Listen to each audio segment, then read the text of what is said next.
নমস্কাৰ সকলোকে পুনৰ স্বাগতম জনাইছোঁ। আজি আমি পঢ়িম অষ্টম শ্ৰেণীত গণিত বিষয়ৰ অধ্যায় 9 পাঠটিৰ নাম হৈছে বীজগণিতীয় ৰাশি আৰু অভেদসমূহ। ইয়াত আমি অনুশীলনী 9.1ৰ কিছুমান অংক কৰিবলৈ চেষ্টা কৰিম। যদি কিবা বুজি নোপোৱা থাকে তোমালোকে মোক কমেণ্ট ছেকশ্যনত সুধি ল'বা আৰু লগতে ভিডিঅ'টো লাইক কৰিবা, চেনেলটো ছাবস্ক্ৰাইব কৰি দিবা। ইয়াত আমি পোনপ্ৰথমে অনুশীলনী 9.1ৰ 1 নম্বৰ প্ৰশ্নটো কৰিবলৈ চেষ্টা কৰিম। পূৰণফল উলিয়াবলৈ দিছে। এইবোৰ আমাৰ বীজগণিতীয় ৰাশি হয়। এইবোৰৰ আমাৰ পূৰণফল উলিয়াবলৈ কৈছে। আমি ইতিমধ্যে কেনেকৈ সংখ্যাৰ পূৰণ কৰিব লাগে সেইবোৰ আমি জানোৱেই, কিন্তু বীজগণিতীয় ৰাশিৰ পূৰণফল আমি এবাৰ প্ৰথম কৰিবলৈ গৈ আছোঁ। তেতিয়াহ'লে চাওঁ আহা, এইটো 1ৰ 1 প্ৰশ্নটোৰ উত্তৰ বা সমাধান আমি কেনেকৈ কৰিব পাৰোঁ। চোৱা, এতিয়া মই পোনপ্ৰথমে প্ৰশ্নটো পাতি লৈছোঁ। এনেকৈ যেতিয়া বীজগণিতীয় ৰাশিৰ পূৰণফল উলিয়াবলৈ কয়, আমি কি কৰোঁ, পোনপ্ৰথমে আমি যিখিনি সংখ্যা আছে সেইখিনি আমি লিখি লওঁ। পূৰণ চিন দি সংখ্যাখিনি লিখি লওঁ আহা। ফাৰ্ষ্টত আছিলে 3 লিখিলোঁ, তাৰপিছত পূৰণ চিন দিলোঁ।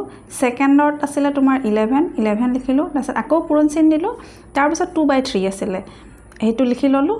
তাৰপিছত আমি চাব লাগিব যে ইয়াত এইখিনিত আমাৰ কি কি এলফাবেটৰ মানে ব্যৱহাৰ হৈ আছে। এই গোটেইখিনিত কি কি এলফাবেট আমাৰ ব্যৱহাৰ হৈ আছে। ইয়াত এক্স আছে, ইয়াত নাই, মানে এক্স আৰু ৱাই এলফাবেটৰ আমাৰ ব্যৱহাৰ হৈ আছে। সেইকাৰণে এক্স আৰু ৱাইটো আমি লিখি ল'ম। লিখি লোৱাৰ পিছত এতিয়া এক্সৰ ওপৰত এই 2 দেখিছানে, বা ৱাইৰ ওপৰত এইবোৰ 2 দেখিছা। ইহঁতক আমি কি কৰোঁ, ইহঁতৰ এইখিনি ডিগ্ৰী বা পাৱাৰ বুলি কোৱা হয় দেই। এক্সৰ ওপৰত যিটো 2 আছে বা ৱাইৰ ওপৰত যিটো 2 আছে, এইবোৰক ডিগ্ৰী বুলি কোৱা হয়। আমি মানে ওপৰত লিখোঁ, অলপ সামান্য ওপৰত লিখোঁ। তেতিয়াহ'লে আমি চাব লাগিব এক্স ক'ত আছে আমি চাই লওঁ। এক্স এটা ইয়াত আছে, এক্স এটা ইয়াত আছে। ইহঁতৰ ডিগ্ৰীটো চাব লাগিব। ইয়াত আছে 2, ইয়াত একো নাই, মানে 1 আছে, 2 আৰু 1।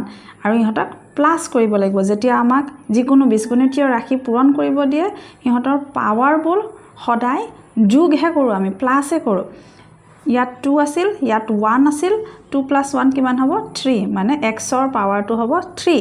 আকৌ ঠিক তেনেকৈ ৱাইৰ পাৱাৰটো চাব লাগিব। ৱাইৰ ইয়াত 1 আছে, ইয়াত 2 আছে। একো নিলিখিলে মানে 1 আছে দেই, একো লিখা নাই মানে 1 আছে, আৰু ইয়াত 2 আছে। ইয়াতেও ঠিক তেনেকৈ ৱাইৰ ওপৰত কিমান হ'ব, 1 + 2 3 হ'ব। হ'ল এইখিনি। তাৰপিছতে আমি কি কৰিব লাগিব, এই সংখ্যাখিনি নম্বৰখিনি আমি পূৰণ কৰিব পাৰোঁ নেকি, বা কিবা কটাকটি যায় নেকি চাব লাগিব। তোমালোকে দেখিছা ইয়াত 3 আছে, ইয়াৰ তলতো 3 আছে, মই কটাকটি কৰিবলৈ পাৰিম, হয়নে।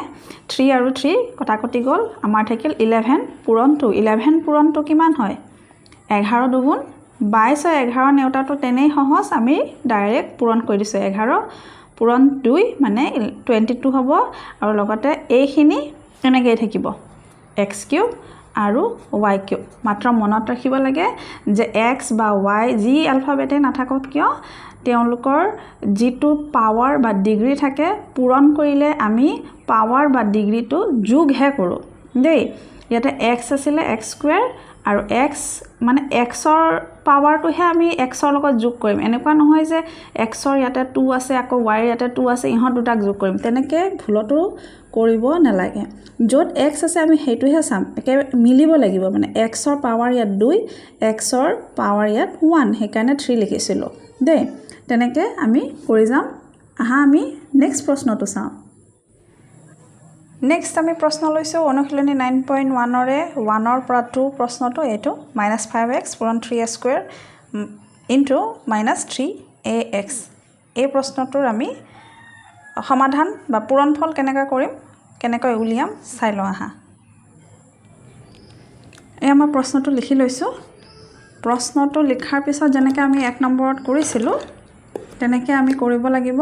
প্ৰথমতে কি কৰোঁ, আমি অকল সংখ্যাকেইটা আমি লিখি ল'ম। সংখ্যাকেইটা লিখি লওঁ। -5 পূৰণ, ইয়াত আছে 3 পূৰণ আকৌ -3। এনেকৈ ব্ৰেকেটৰ ভিতৰত লিখাৰ কাৰণ এটাই, যেতিয়া মাইনাছ থাকে মানে দুটা চিনবোৰ কি আছিল প্লাছ মাইনাছ এইবোৰ বা পূৰণ চিন হৰণ চিন এইবোৰ দুটা চিন একেলগে আমি নিলিখোঁ দেই। ইয়াত পূৰণ চিন দিছোঁ যে সেইকাৰণে -3টো ব্ৰেকেটৰ ভিতৰত লিখিছিলোঁ। যদি মাইনাছ নাথাকে তেতিয়াহ'লে ডাইৰেক্ট লিখিব পাৰি। দুটা চিন আমি একেলগে নিলিখোঁ, মাইনাছ থাকিলে সাধাৰণতে আমি ব্ৰেকেটৰ ভিতৰতে লিখি দিওঁ। হৈছে এইখিনি আমি লিখি ল'লোঁ। লিখি লোৱাৰ পিছত মই কি কৈছিলোঁ আগৰটো যেতিয়া আমি কৰি আছিলোঁ যে ইয়াত কি কি এলফাবেট আমাৰ ব্যৱহাৰ হৈ আছে সেইখিনি চাম আমি। ইয়াত কি কি এলফাবেট ব্যৱহাৰ হৈ আছে চোৱাচোন। ইয়াত এক্স আছে, এ আছে, এক্স আছে। এতিয়া এ দুবাৰ আছে বুলি আমি দুবাৰ নিলিখোঁ বা এক্স দুবাৰ আছে বুলি দুবাৰ নিলিখোঁ, এবাৰেই লিখিম। খালি সিহঁতৰ পাৱাৰটো বা ডিগ্ৰীটোহে চেঞ্জ কৰিম দেই। এবাৰেই লিখিম। ইয়াত কি কি ব্যৱহাৰ হৈছে এলফাবেট এ আৰু এক্স লিখি দিওঁ, এ আৰু এক্স। আকৌ আগৰ দৰে এতিয়া এৰ পাৱাৰ চাব লাগিব। এৰ পাৱাৰ চোৱা, ইয়াতে ডিগ্ৰীটো হৈছে 2, ইয়াত এৰ পাৱাৰ 1 আৰু কৈছিলোঁ ইহঁতৰ মাজত যদি পূৰণ থাকে আমি কি কৰিব লাগিব ডিগ্ৰীবোৰ প্লাছ কৰিব লাগিব। 2 + 1 হ'লে আমি এৰ ওপৰত 3 লিখিব লাগিব, অৰ্থাৎ a³ হৈ যাব। তাৰপিছত নেক্সট আহিল এক্সৰ বাৰী। এক্সৰ ডিগ্ৰী কিমান আছে আমি চাই লওঁ। ইয়াত আমাৰ এক্স আছে এটা, ইয়াত এটা এক্স আছে। ইহঁতৰ পাৱাৰ হ'ল ইয়াতে 1 আছে, এক্সৰ ওপৰতো 1 আছে। একো নিলিখিলে মানে 1টো আমি সাধাৰণতে নিলিখোৱে, পাৱাৰ যদি 1 থাকে বা ডিগ্ৰীটো যদি 1 থাকে আমি নিলিখোৱে। সেইকাৰণে একো যদি লিখা নাই এক্সৰ ওপৰত বা ৱাইৰ ওপৰত, যিকোনো এলফাবেটৰ ওপৰত যদি একো লিখা নাই আমি সাধাৰণতে তাৰ পাৱাৰটো 1 বুলি আমি ধৰি লওঁ। তেতিয়াহ'লে চোৱা ইয়াতে 1 হ'ব, ইয়াত 1 হ'ব এক্সৰ পাৱাৰ আৰু সিহঁতক যোগ কৰিব লাগিব। মই বাৰে প্ৰতি কৈয়ে আছোঁ যে পূৰণ থাকিলে, যিকোনো বীজগণিতীয় ৰাশিৰ পূৰণ হ'লে সিহঁতৰ যি এলফাবেট থাকে, এলফাবেটৰ যি ডিগ্ৰী বা পাৱাৰ থাকে ওপৰত লিখাখিনি, সেইখিনি আমি সদায় যোগহে কৰোঁ, প্লাছহে কৰোঁ, পূৰণ নকৰোঁ, অকল যোগ কৰোঁ। তেতিয়াহ'লে আকৌ যোগ কৰি দিওঁ। ইয়াত 1, ইয়াত 1 + 1 2 হৈ গ'ল। হ'লনে? এইখিনিৰ কাম হৈ গ'ল। আমাৰ এতিয়া এইখিনি কিবা কটাকটি কৰিব পৰা বিধৰ আছে নেকি? নিশ্চয় নাই। ইয়াত আমি ডাইৰেক্ট পূৰণ কৰিলে হৈ যাব। ইয়াতে চোৱা পূৰণ কৰোঁ, 5 আৰু 3 পূৰণ কৰোঁ, 5 × 3 = 15 হ'ল। 15 লগতো আকৌ 3 পূৰণ কৰোঁ, 45 হ'ব, 45। আৰু এইখিনি লিখোঁ a³ আৰু x²। এতিয়া মাইনাছ থকাৰ কাৰণে ভয় খাব নালাগে দেই। মাইনাছ থাকিলে আমি মাইনাছ নথকা বুলিয়ে ভাবি আমি পূৰণ কৰি ল'ম। তাৰপিছত শেষত চাম যে মাইনাছটো কেইবাৰ আছে, এবাৰ আছে নে 2 বাৰ আছে। ইয়াত আছে আমাৰ 2 বাৰ, হয়নে? 2 বাৰ থাকিলে আমি উত্তৰত মাইনাছ চিন নিলিখোঁ। মানে এনেকৈও ভাবিব পাৰা যে মাইনাছে প্লাছ হৈ গ'ল, তেনেকৈও ভাবিব পাৰা এটা কথাত। মানে এবাৰ মাইনাছ যদি থাকে তেতিয়াহ'লে আমি লিখিম, 2 বাৰ মাইনাছ থাকিলে নিলিখোঁ। আকৌ 3 বাৰ মাইনাছ থাকে লিখিম, 4 বাৰ মাইনাছ থাকিলে নিলিখোঁ। এনেকৈ আমাৰ গৈ থাকে। তাতকৈ তোমালোকে এনেকৈও চিন্তা কৰিবা যে মাইনাছে প্লাছ হৈ গ'ল, সেইকাৰণে আমি নিলিখিলোঁ। তেনেকৈ ভাবিলেও বাৰু অশুদ্ধ নহয়। আশা কৰিছোঁ বুজি পাইছা তোমালোকে এইখিনি। ভিডিঅ'টো শ্বেয়াৰ কৰি থাকিবা দেই। তাৰপিছত আমি নেক্সট 4 নম্বৰ প্ৰশ্নটোলৈ যাওঁ আহাচোন। ইয়াত চোৱা 3 নম্বৰ প্ৰশ্নটো 2 নম্বৰ প্ৰশ্নটোৰ সৈতে একেই, সেইকাৰণে মই এইটো নকৰোঁ বুলিয়ে ভাবিছোঁ। যদি লাগে তোমালোকে মোক কৈ থাকিবা বাৰু, মই দি দিম। নেক্সট 4 নম্বৰ প্ৰশ্নটো চোৱা, অকণমান বেলেগ আছে, হয়নে? এতিয়া 4 নম্বৰ প্ৰশ্নটো আমি কেনেকৈনো উত্তৰ কৰিব পাৰোঁ, পূৰণ ফলটো কেনেকৈ উলিয়াব লাগে সেইটো চাওঁ আহাচোন। ইয়াত চোৱা মই প্ৰশ্নটো লিখি লৈছোঁ। লিখি লোৱাৰ পিছত এতিয়া এইটো অকণমান বেলেগ, হয়নে? অকণমান বেলেগ হয়। আগৰবোৰত আমাৰ ডাইৰেক্ট পূৰণ চিন দিয়া আছিল, ইয়াত আমাৰ পূৰণ চিন নাই, কিবা ব্ৰেকেট দিছে আৰু ব্ৰেকেটৰ মাজত কিবা প্লাছ এনেকৈ দিয়া আছে, হয়নে? কিন্তু আমাক উলিয়াবলৈ দিছে পূৰণ ফলে দেই, প্লাছ কৰি থ'লে নহ'ব। আকৌ ইয়াত প্লাছ কৰিবলৈ তেনেও নোৱাৰা বাৰু, কিন্তু কিছুমানে এইটোতে বহুত কনফিউজ হৈ যায় আৰু বৰ ভুল কৰে। এইকাৰণে চোৱা এইটোনো কেনেকৈ আমি ইয়াৰ উত্তৰটো ওলাব পাৰোঁ চোৱাচোন। ইয়াত ব্ৰেকেটৰ বাহিৰত যিটো বীজগণিতীয় ৰাশি আছে সেইটো আমি লিখি ল'ম দেই। এইখিনি ব্ৰেকেটৰ বাহিৰত থকাখিনি প্ৰথমে লিখি ল'ম, গোটেইখিনি লিখিব লাগিব, অকল এটা লিখিলে নহ'ব। ব্ৰেকেটৰ বাহিৰত যিটো আছে, ব্ৰেকেটৰ বাহিৰত কি আছে 3x লিখি লৈছোঁ। ব্ৰেকেটটো এবাৰ নিলিখোঁ, কেতিয়াবা কিছুমানে এনেকৈ ডট দিয়ে, কিছুমানে মই তোমালোকক পূৰণ চিনে দেখুৱাই দিছোঁ। আৰু মন কৰিবা এক্স থাকিলে এক্স আৰু পূৰণ চিনবোৰ অকণ একে একে দেখি সেইটো ভালকৈ মন কৰিবা। এক্সটো তোমালোকে সৰু ফলাৰ এক্স লিখিবলৈ চেষ্টা কৰিবা, পূৰণ চিনটো এনেকৈ আমাৰ ডাঙৰ ফলাৰ এক্স বুজাইছে, হয়নে? তাৰপিছতে ব্ৰেকেটৰ ভিতৰত যিটো প্ৰথমে বীজগণিতীয় ৰাশি আছে সেইটো লিখিম। ব্ৰেকেটৰ ভিতৰত থকা কি আছে 5x স্কুৱেৰ, সেইটোহে লিখিম। এইটো 5x স্কুৱেৰ হ'লনে? প্ৰথম কি লিখিলোঁ? ব্ৰেকেটৰ বাহিৰত থকা বীজগণিতীয় ৰাশিটো লিখিলোঁ, তাৰপিছত পূৰণ চিন দিলোঁ। এবাৰ ব্ৰেকেটৰ ভিতৰত যিটো বীজগণিতীয় ৰাশি আছে প্ৰথমে থকাটো সেইটো লিখিম। তাৰপিছত ব্ৰেকেটৰ ভিতৰত যদি প্লাছ চিন আছে প্লাছ চিন দিম। আকৌ ব্ৰেকেটৰ বাহিৰত থকা ৰাশিটো লিখিম 3x, আকৌ পূৰণ চিন দিম আৰু ব্ৰেকেটৰ ভিতৰত যিটো বাকী থাকিলে আমি লিখিবলৈ সেইটো লিখি দিব লাগিব। হৈছেনে? বুজিছা? মানে এবাৰ 3xৰ লগত 5x পূৰণ কৰিব লাগিব, তাৰপিছত প্লাছ চিন দিম, আকৌ এবাৰ 3xৰ লগত আমি 8টো পূৰণ কৰিম। এনেকৈ 3xটো মানে দুয়োটাৰ সৈতে পূৰণ কৰি যাব লাগিব। এতিয়া চোৱা, এইখিনি আৰু এইখিনি পূৰণ কৰিবলৈ তেনেই উজু। সমান চিন দিওঁ, আকৌ আগৰ দৰে 3 পূৰণ 5 লিখি ল'লোঁ। এক্সৰ পাৱাৰ কিমান হ'ব? ইয়াত 2 আছিলে, ইয়াত 1 আছে, এক্স কিউব হ'ব ইয়াত। আৰু ইয়াতে 3 আৰু 8 লিখি অকল এক্স লিখি থওঁ। ইয়াত চোৱা 5 3 গুণ 15 হয়, এক্স কিউব হয়, প্লাছ 8 3 গুণ 24 হয়, লগত এক্স হয়। বুজি পাইছেনে বাৰু? কমেণ্ট কৰি জনাবা দেই। বুজি নাপালে মই আকৌ ভালকৈ ভিডিঅ'খিনি বনাবলৈ চেষ্টা কৰিম। নেক্সট 5 নম্বৰটো চোৱা। এইটো ইয়াৰ নিচিনাই, 4 নম্বৰৰ নিচিনা, অকণমান বেলেগ হয়। মই বাৰু কৰি দেখুৱাইছোঁ। 5 নম্বৰটো আমি এতিয়া কৰিবলৈ চাওঁ। চোৱা, আকৌ প্ৰশ্নটো পাতি লৈছোঁ। ইয়াৰ নিচিনাই আকৌ এবাৰ লিখিম আমি। সমান চিন দিম, সমান চিন দি যিটো ব্ৰেকেটৰ বাহিৰত আছে সেইটো লিখি ল'ম 2/3y। পূৰণ চিন দিম, ব্ৰেকেটৰ ভিতৰত থকা প্ৰথম যিটো ৰাশি আছে আমাৰ বীজগণিতীয় ৰাশি সেইটো লিখিম। এবাৰ 18y স্কুৱেৰ আছে, 18y স্কুৱেৰ লিখিম। এবাৰ কিন্তু ব্ৰেকেটৰ ভিতৰত মাইনাছ আছে, সেইকাৰণে আমি মাইনাছ দিম। মাইনাছ দি ইয়াত ব্ৰেকেটৰ বাহিৰত যিটো আছে সেইটো লিখিম আকৌ এবাৰ 2/3y। পূৰণ চিন দিম, ব্ৰেকেটৰ ভিতৰত যিটো আমি লিখিবলৈ বাকী আছিল সেইটো লিখি দিম, ছেকেণ্ড ৰাশিটো। এনেকৈ লিখি দিলোঁ। তাৰপিছত আকৌ আমি আগৰ দৰে 2/3 আৰু পূৰণ 18 লিখি লওঁ। 2/3 পূৰণ 18 আৰু ৱাইৰ পাৱাৰটো কিমান হ'ব এইখিনিতহে দেই। আমি গোটেইখিনি নকৰোঁ, যেতিয়া আমি প্লাছ বা মাইনাছ পাওঁ সেইটো মানে ৰখি যাওঁ। এনেকৈ ভাবিব লাগে যে এখন ধৰা দেশৰ বাউণ্ডেৰী বুলিয়ে ভাবা বা তোমাৰ ঘৰৰ বাউণ্ডেৰী বুলিয়ে ভাবা। ইয়াৰ পৰা ষ্টাৰ্ট কৰিবা, ষ্টাৰ্ট কৰি যেতিয়াই প্লাছ বা মাইনাছ পোৱা, আকৌ কৈছোঁ পূৰণ চিন পালে নহয় দেই, প্লাছ বা মাইনাছ পালে মানে ৰৈ যাব লাগে। ইয়াতে আমি ইয়ালৈকে আহিলোঁ, এতিয়া মাইনাছ পাই গ'লোঁ, মানে এইটো আমাৰ এখন ঘৰ। আকৌ মাইনাছ বা প্লাছৰ পিছৰখিনি আকৌ ষ্টাৰ্ট কৰিম, এইটো এখন ঘৰ। ইহঁতকহে মাজত মানে পূৰণ কৰিব দিছে, এইফালৰ লগত পূৰণ কৰিলে আকৌ নহয়। তেতিয়াহ'লে চোৱা, লিখিছোঁ 2/3 পূৰণ এবাৰ 18 আৰু ইয়াৰ ৱাইৰ পাৱাৰটো ইয়াত 1, ইয়াত 2, ইহঁতক প্লাছ কৰি আমি পাম y কিউব মাইনাছ, যিহেতু মাইনাছ চিন আছে মাইনাছ দিলোঁ। ইহঁতৰ চোৱাচোন একো নায়ে পূৰণ কৰিবলৈ। 2/3টো আমি 2/3 লিখিম আৰু ৱাইটো এবাৰ আমাৰ কিমান হ'ব পাৱাৰটো 1 আৰু 1 2, 1 মানে প্লাছ কৰি আমি 2 পাম। এতিয়া 2/3 পূৰণ 18, এইটো পূৰণ কৰিলে বা কটাকটিও কৰিব পাৰোঁ আমি। কটাকটি কৰি দিলোঁ 3 6 গুণ 18, হয়নে? ইয়াত আমাৰ কটাকটি কৰিবলৈ নাই, তেতিয়াহ'লে আমাৰ উত্তৰটো ওলাইছেই 2 পূৰণ 6, 2 6 গুণ 12 12, y কিউব হ'ব মাইনাছ 2/3 y স্কুৱেৰ। এইটো হয় ইয়াৰ উত্তৰ। আমি এতিয়া 6 নম্বৰটো কৰিবলৈ চেষ্টা কৰোঁ আহা। চোৱা, এইটো প্ৰশ্নটো মই লিখি লৈছোঁ।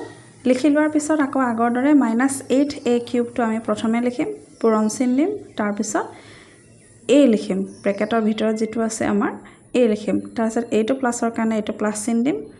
তাৰপিছত আকৌ এবাৰ আমি -8a কিউব লিখিম, পূৰণ চিন দি 3b লিখিম, আকৌ প্লাছ দিম, আকৌ এবাৰ -8a কিউব লিখিম, এইবাৰ পূৰণ চিন 2c লিখিব লাগিব, হয়নে? এইটোৰ লগত এইটো এবাৰ পূৰণ কৰিব লাগিব, এইটোৰ লগত এইটো এবাৰ, আকৌ এইটোৰ লগত এইটো এবাৰ, মানে এইটো ফিক্সড হৈ থাকে 8 a কিউবটো ফিক্স হৈ থাকিব সৰি -8a কিউবটো ফিক্স হৈ থাকিব আমি এনেকৈ তিনিটা ৰাশিৰ লগতে আমি 8a কিউবক পূৰণ কৰি যাব লাগিব এতিয়া চোৱা মই কৈছিলোঁ যে এইখিনিৰ পৰা ষ্টাৰ্ট কৰি প্লাছ বা মাইনাছ পালে ৰৈ যাবা এইখিনি ইয়াত আমি এইখিনিক পূৰণ কৰিব লাগিব আকৌ ইয়াৰ পৰা ষ্টাৰ্ট কৰি ইয়ালৈকে এটা পূৰণ কৰিব লাগিব ইয়াৰ পৰা আৰম্ভ কৰি এইখিনিক আমি এক্সট্ৰাকে পূৰণ কৰিব লাগিব প্ৰথমে চোৱা যে ইয়াত কি কি সংখ্যা আছে ইয়াত সংখ্যা মাত্ৰ -8টোৱে আছে আমি -8 বুলিয়ে লিখি ললোঁ আৰু কি কি তোমাৰ এলফাবেট ব্যৱহাৰ হৈছে মাত্ৰ a আৰু তাৰ পাৱাৰটো কিমান হ'ব 3 আৰু ইয়াত 1 4 হৈ যাব ইয়াত চাব লাগিব এটা প্লাছে মাইনাছে কিমান হয় প্লাছে মাইনাছে মাইনাছ হয় মাইনাছ লিখি দিম 8 আৰু 3 8 আৰু 3 টো পূৰণ কৰাচোন ইহঁতৰ 8 3 গুণ 24 হ'ব 24 ইয়াতে কি কি এলফাবেট আমাৰ ব্যৱহাৰ হৈছে a আৰু b ইহঁতৰ ডিগ্ৰী কিটা চাই লোৱা a আৰু নাই আমাৰ এইখিনিত a কিউব আৰু তেনেকৈ b ও আমাৰ নাই কাৰণে a কিউব b হ'ব আকৌ প্লাছে মাইনাছে মাইনাছ হয় মাইনাছ দিম এতিয়া ইহঁতক পূৰণ কৰিম 8 আৰু 2c 8 দুগুণ 16 লগতে a আৰু c a থকাও আমাৰ ইয়াতে আৰু কোনো এলফাবেট নাই বা c থকাও কোনো এলফাবেট নাই এই কাৰণে ইয়াতে যি পাৱাৰ আছে হেতুৱে থাকিব আমাৰ পাৱাৰ আকৌ যোগ কৰিব নালাগে এখিনি বুজিলা এটোৱে হল ইয়াৰ উত্তৰ দেই মাইনাছ থাকিলে খালি এইখিনিত অকমান হলনি হৈ যায় আগতে আমাৰ প্লাছ থাকোতে ইমান চিন্তা কৰিব নালাগে মাইনাছ থাকিলে আমি অকমান এই প্লাছে মাইনাছে যেহেতু মাইনাছ হয় মাইনাছটো আগত আহি যাব সেইখিনিয়ে হল মাইনাছৰ কাৰণে কেতিয়াবা নম্বৰখিনি কটা যায় ভালকৈ চালেই হল বাৰু একো ডাঙৰ কথা নহয় একো ডাঙৰ প্ৰবলেম নহয় এটো এতিয়া নেক্সট প্ৰশ্ন চাওঁ আহা নেক্সট মই 7 নম্বৰ প্ৰশ্নটো লৈছো নেক্সট 7 নম্বৰ প্ৰশ্নত চোৱা আগত আমাৰ এনেকুৱা মানে -8a কিউবটো আগফালে আছিল এবাৰ -2m² n টো আমাৰ পিছফালেহে আছে একো নাই পিছফালে থাকিলেও আমি ইয়াক আগফাললৈ নিব পাৰো অৰ্থাৎ এইটো যেনিবা 3 এইটো যেনিবা 2 বুলি ধৰিলো এইটো ধৰা 3 এইটো ধৰা 2 3 পূৰণ 2 কিমান পাম আমি 6 পাম আকৌ উলুটাটো যদি কৰো আমি 2 পূৰণ 3 মানে 2 টোক আগলৈ আনিলো 3 টোক পিছলৈ নিলো তেতিয়াও আমি 6 নেপাম জানো হয়নে পাম এই কাৰণে যদি পূৰণ ফল উলিয়াবলৈ কৈছে আৰু দুটা ধৰা বীজগণিতীয় ৰাশি আমাক যদি উলুটা পুলুটাকে দিয়া আছে আমি ইহঁতৰ জেগাটো বা ঠাইখিনি সলাই ল'ব পাৰিম আমাৰ নিজৰ পছন্দৰ মতে কৰিলে হল দেই এতিয়া আমি কি কৰিছো -2m² n টোক আমি আগলৈ আনি লৈছো আৰু এইখিনিক আমি পিছলৈ ঠেলি পঠিয়াই দিছো 3mn - 2n এটো আগৰ নিচিনা নহলগে জানো আগৰ নিচিনা হলেতো এতিয়া পাৰিব লাগে হয়নে আমি লিখিম -2m² n পূৰণ 3mn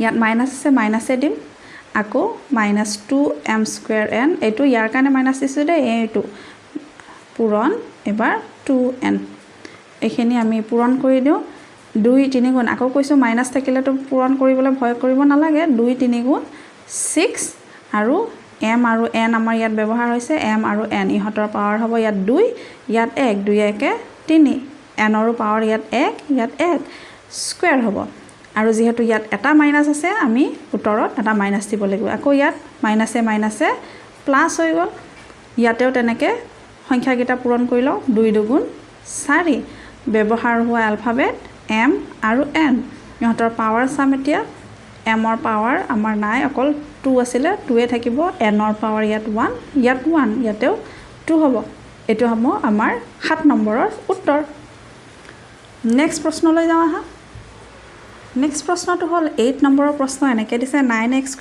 + 4x + 3 এখিনি আমাৰ ব্ৰেকেটৰ ভিতৰত দিছে পূৰণ চিন দিছে তাৰ পিছত 11x টো আমাৰ ব্ৰেকেটৰ বাহিৰত দিছে আকৌ কৈছো এই যেনেকৈ 7ত কৰিছিল আমি মানে পূৰণ থাকিলে আমি উলুটা পুলুটা কৰিব পাৰো ঠাইখিনি হলাই ল'ব পাৰো তেনেকৈ আকৌ কৰি লম যেটোতে সুবিধা হয় কিছুমানে এনেকেও কৰিবলৈ সুবিধা পায় আৰু যদি নোৱাৰা তেতিয়াহ'লে এইটো আগফালে লিখি ল'ব পাৰা কিন্তু ইয়াত যদি যোগ চিন থাকে বা বিয়োগ চিন থাকে তেতিয়া অকণমান প্ৰব্লেম হয় যোগ চিন থাকিলেও তেনেকৈ একো ডাঙৰ কথা নহয় বাৰু কিন্তু বিয়োগ চিন থাকিলে দিগদাৰ হৈ যায় অকল পূৰণ চিনতে তোমালোকে মানে অলপ জেগাটো সলাই ল'ব পাৰা দেই 11x আমি আগফালে লিখি দিওঁ 11x পূৰণ চিন দিওঁ বা নিদিলেও হয় ব্ৰেকেটৰ ভিতৰত কি আছে সেইখিনি আমি লিখি দিলে হৈ যাব 4x + 3 এতিয়া এইটো আমি আগতে কৰা ধৰণৰ অংকই পালোঁ 11x পূৰণ লিখিম 9x² প্লাছ লিখিম আকৌ ইয়াত যেহেতু প্লাছ আছে প্লাছ দিম আকৌ বাহিৰৰটো লিখিব লাগিব 11x পূৰণ লিখিম এবাৰ 4x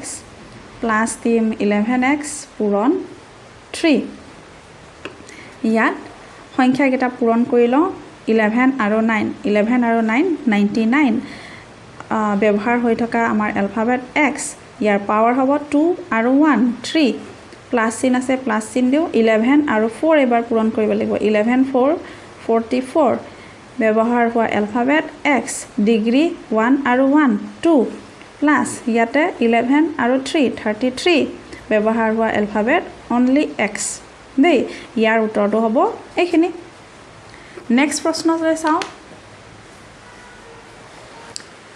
নেক্সট 9 নম্বৰ প্ৰশ্ন ইয়াত চোৱা আকৌ -7b টো পিছলৈ দিছে আমি আগলৈ আনিলোঁ -7b² ব্ৰেকেটৰ ভিতৰত আমি লিখিব লাগিব 20a² - 3b² + ab এতিয়া আকৌ আগৰ দৰে -7b² পূৰণ 20a² ইয়াত মাইনাছ আছে মাইনাছে লিখিম এইখিনি আকৌ লিখিব লাগিব -7b² পূৰণ এবাৰ 3b² তাৰপিছত প্লাছ দিম এইটোৰ কাৰণে -7b² পূৰণ ab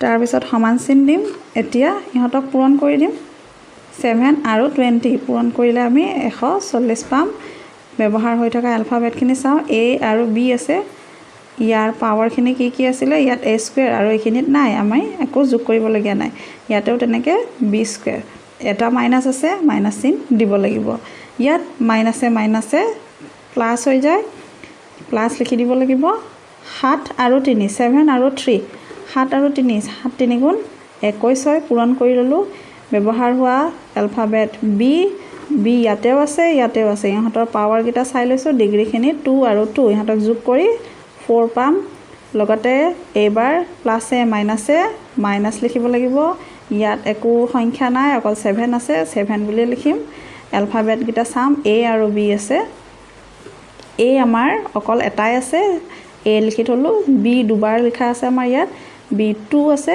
b ইয়াতে পাৱাৰটো 1 হ'ব 2 + 1 3 হ'ব ইয়াৰ উত্তৰ হৈছে এইখিনিয়ে বাকী 10 নম্বৰটো আমি আগতে কৰাৰ দৰে পূৰণ ফল উলিওৱাৰ চেষ্টা কৰি চাবা যদি নোৱাৰা মোক জনাবা আৰু ভিডিঅ'টো ভাল পালে লাইক কৰি দিবা ধন্যবাদ বাই